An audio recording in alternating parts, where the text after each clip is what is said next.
Giants are in Wrigleyville today. The rubber match after the Game 1 debacle. 4 errors in Game 1 of this series. To you by Matt Chapman,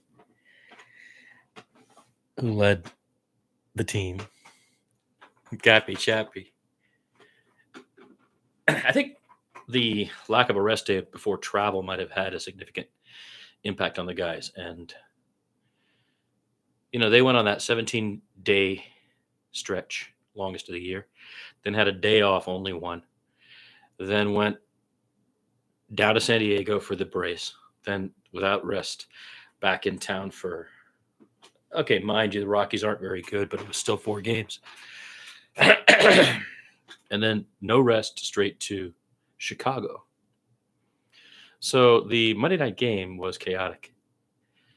It wasn't just that those errors happened, though. I think for Bob Melvin, he's looking at the road trip as a unit.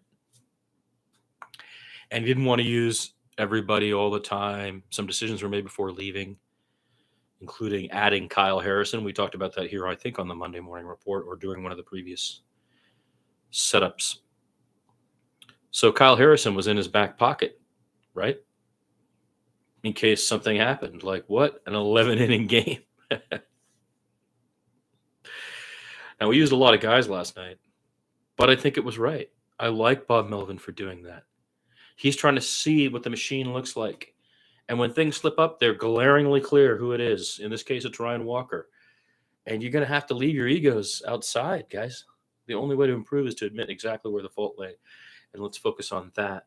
Was it a command issue? Was it a control issue? Was it the situational issue? Was it the fact that Wisely was at second and not Fitzgerald, so something was different in your head? All those dynamics. I'm not talking about 5 or 6 or things you can quantify. Feelings. How do you feel out there when you're out there? If you look at Landon Rope, don't bring me down, Rope. He has been struggling lately because now there's video on him. He's having to do some of the things that big leaguers have to do, which is adapt to a different catcher, okay, or to a different whomever, wherever. The infield is doing much better than it was. Initially, we were doing very poorly, and the defense looked very bad. So Monday night could have looked like one of the games in early April, but it wasn't that. I think there was a group fatigue, and it all just went blah. And Bob saw that might happen. And so he used guys that were mixed in. Luis Matos gave Yastrzemski a break. We've now seen Luis Matos cover for Elliot Ramos in left effectively. Cover for Jung-Hoo Lee in center very effectively. And last night, covering for Mike Yastrzemski in right on the road at Fenway very effectively. Add to that, he's popped off a couple of homers and is making good contact, seeing the ball well. His strike zone is small. The whole team is learning how to take walks. He's pretty fast if you get him on base.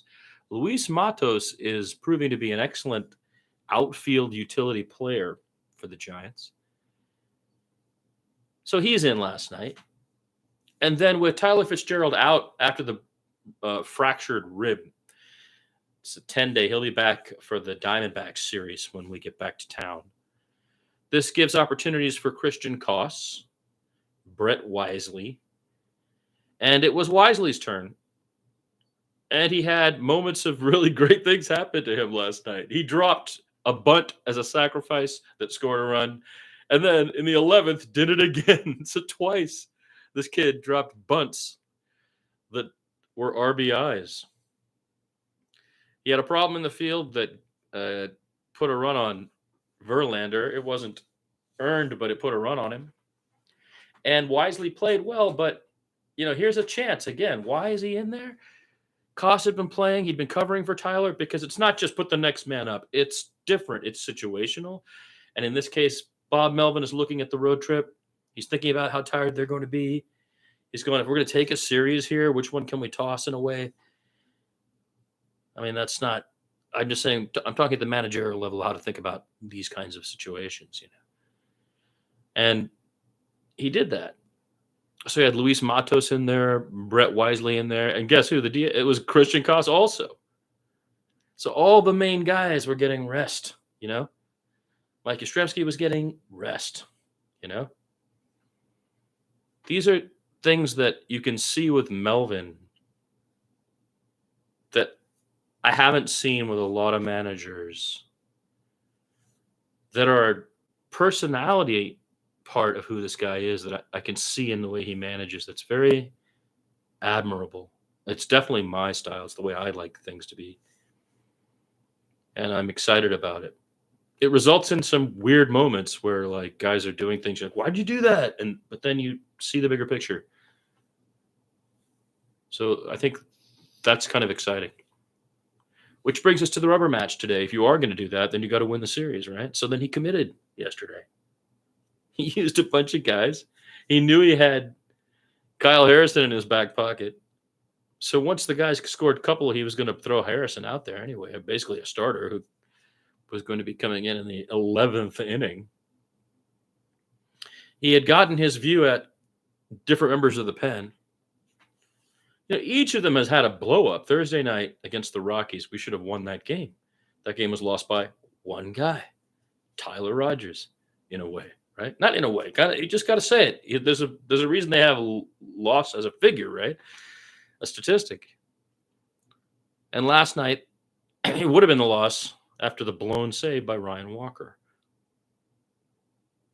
But Miller managed to get out of it and then stay in there and hold the 10th. So different from when Kapler was in charge. On this very website, we kept strict records of all of Gabe Kapler's games with extra innings, and he was very poor at managing the zombie run. Now, we didn't do such a great job ourselves in the 10th. In fact, we were set up perfectly. We had who we wanted out there, right? Adames on base, Chapman at the plate, Jung-Hoo Lee on deck. That was supposed to be when we won the game, and we didn't. 2 flyouts, you know. So I was worried. But look what Bob Melvin did. It's never over with Bob Melvin in charge. I feel much safer with the man in charge. So rubber match today, I am going to go live. I'm making some changes around here, so I thought I would check out like lighting. It's different, as you can see. And I'm not going to be so much calling the game as hanging out here during the game is what I'm going to be doing. I do want to talk about this bullpen usage, the idea of no longer having a closer and instead focusing on leveraged use of the relievers, which is what we're basically talking about here. Leveraged bullpen relief use. So that we start to learn a little bit about the different situations. Lefty-righty is the most obvious, but other things, road, home, matchups, you know. Ownage, as people used to say long before those two granddads started saying it, by the way, just to be clear. Let's see what else. Yeah, there's a lot of interesting things to observe. That's a very obvious statement, isn't it? Well, I was just going to turn this on to get our frame for today's game. I am going live today during the game from right here. The game is on right there. I'm going to call the game in so much as, going to make calls. And I will have a beer, probably. Maybe smoke a doob. This is Giants Baseball Corner with your host in a behind-the-scenes live stream. We go live here a lot. Oh, by the way, I made the disclaimer a disclaimer. So look, up there on the website, giantsbaseballcorner.com, there's a new page. Disclaimer, it says in capital letters. So you should go listen to the disclaimer.